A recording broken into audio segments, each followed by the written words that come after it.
बिस्मिल्लाहिर्रहमानिर्रहीम। खातिन हज़रात, मैं हूँ अख्तर अब्बास और आप सबको मेरा सलाम पहुँचे। ज़िंदगी बिल्कुल एक बहते चश्मे की तरह होती है। उसमें एक रवानी भी होती है, ताजगी भी होती है, नए नए पानी भी शामिल होते जाते हैं।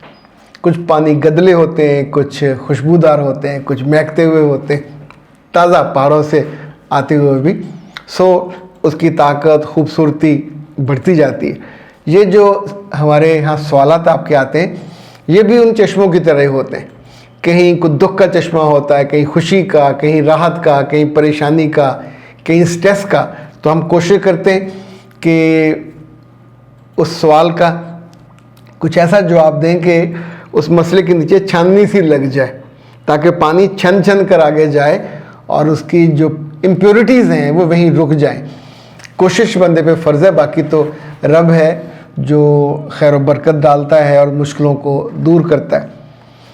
फरीहा कहती है कि सर आप वीडियोस बहुत अच्छी बनाते हैं, मुझे बहुत फ़ायदा होता है, मगर इन दिनों मैं एक परेशानी में हूँ और मुझे ये बताइए कि मेरी सास ने मुझ पर पाबंदी लगा दी है कि मैं अपने घर ना जाऊँ और ना ही उनके घर से बाहर जाऊँ।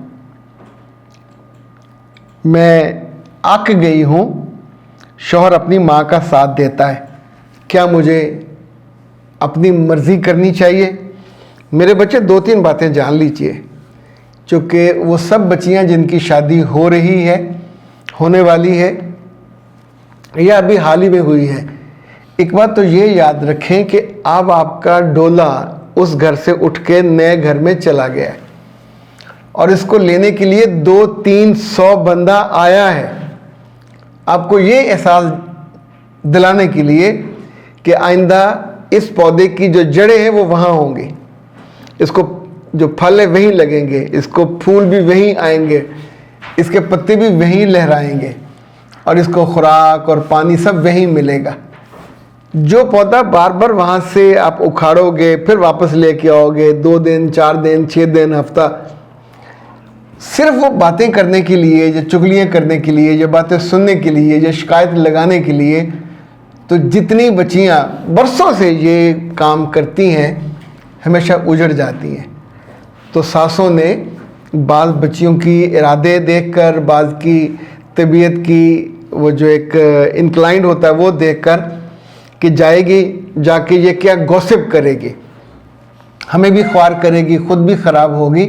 क्योंकि गॉसिप जब पलट के आता है, माँ से करेगी, बाप से करेगी, भाई से, भाभी से, तो कोई ना कोई ताना मारेगा ससुराल को कि आप तो हमारी बच्ची के साथ ये कर रहे हैं, हालांकि वहाँ कुछ भी नहीं हो रहा होता, बिल्कुल ज़िंदगी नॉर्मल चल रही होती है। तो फिर उसका जवाब, दर जवाब, और उसके बाद वो पौधे को वहाँ से ऐसे उखाड़ते हैं, कहते हैं पकड़ो अपना, ले जाओ वापस। तो फिर सोचिए कितना बड़ा नुकसान होता है, हर जगह आपको जवाब देना पड़ता है। तो मेरे बच्चे, अगर कुछ महीने, कुछ साल आपकी सास पाबंदी लगाती हैं, इसे खुश दिली से तस्लीम कर लीजिए। कभी आपकी अम्मी अब्बा आएँ, बिस्मिल्लाह मिल लें, कभी बात करनी हो तो सास या अपने मियाँ के फ़ोन से कर लें, सिर्फ हालचाल पूछना है, अपना हालचाल बताना, कोई गिला नहीं, कोई शिकवा नहीं, कोई शिकायत नहीं कि मेरे साथ अच्छा ये कुछ हो नहीं रहा। अभी मैं आपको अगर मिसाल से समझाऊं तो जब हम जॉब करते हैं 8 घंटे की किसी भी अदारे में, तो बहुत से अदारे हैं वो गेट पे मोबाइल रखवा लेते हैं। आप किसी बड़े स्टोर पे जाएं तो आपका सामान वो गेट पे रखवा लेते हैं, अंदर जाइए, वापसी पे वहाँ से उठा के ले जाइए। अच्छा, मोबाइल वहाँ दफ्तर में कोई यूज़ करे ऑफिस टाइम में, तो वो कहते हैं कि ये वक्त हमारा है, इसकी हमने पेमेंट की हुई है, तुम इसे पर्सनल टाइम के लिए यूज़ नहीं कर सकते। सिर्फ पाकिस्तान में नहीं, दुनिया भर में जहाँ जहाँ से मेरे क्लाइंट हैं, जब वो दोपहर में, शाम में या रात में 1 घंटे का सेशन लेते हैं, तो आमतौर पे दफ्तर से छुट्टी लेकर वो पार्किंग में जाते हैं, अपनी गाड़ी में बैठ के फ़ोन सुनते हैं। कैसी मज़े की बात है, दैट्स प्रोफेशनल अप्रोच। और इस मामले में कोई वो कंप्रोमाइज़ नहीं करते, ना डिफेंसिव होते हैं। ज़्यादा पे कटती है उस 1 घंटे की, आपको अगर 8, 10, 12 डॉलर मिलते थे वो कट जाएंगे, लेकिन वहाँ बैठ के आप अपने दोस्तों से, लोगों से गपशप नहीं कर सकते। हमारे सरकारी इदारों में बहुत सारा ख्वारी और ख़राबी ये होती है कि वहाँ बैठ के सारा दिन लोग अपने काम करते हैं, अखबारें पढ़ते हैं, गप्पे मारते हैं, दोस्तों को जो उनका काम होता है वो नहीं करते। तो वहाँ ईमानदारी से उस अदारे की वफादारी उनके अमाल से ज़ाहिर नहीं होती।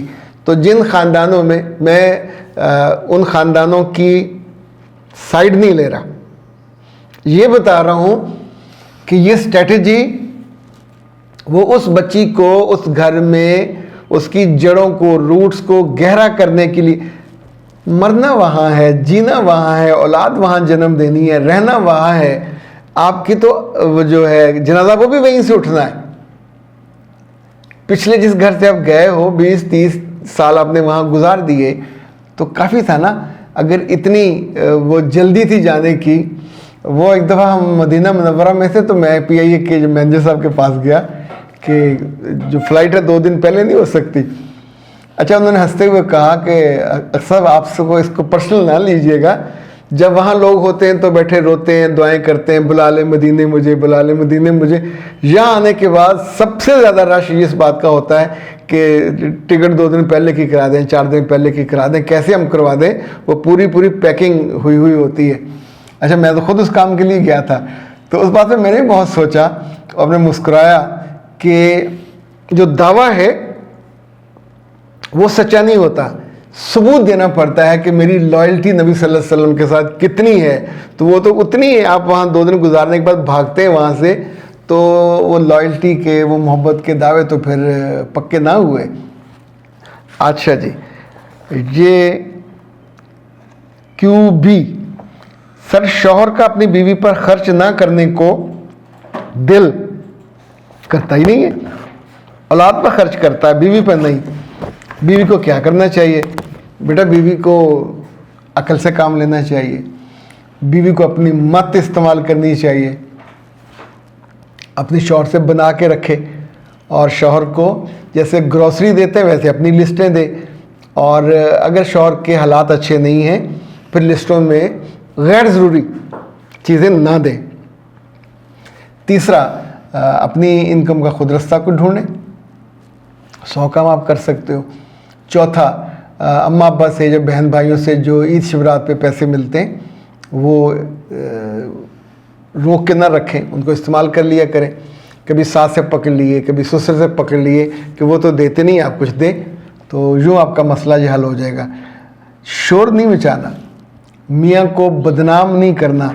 जो मैं इससे सिम्टम लेता हूँ वो ये होता है कि मियाँ आपसे खुश नहीं है, ही इज़ नॉट हैप्पी।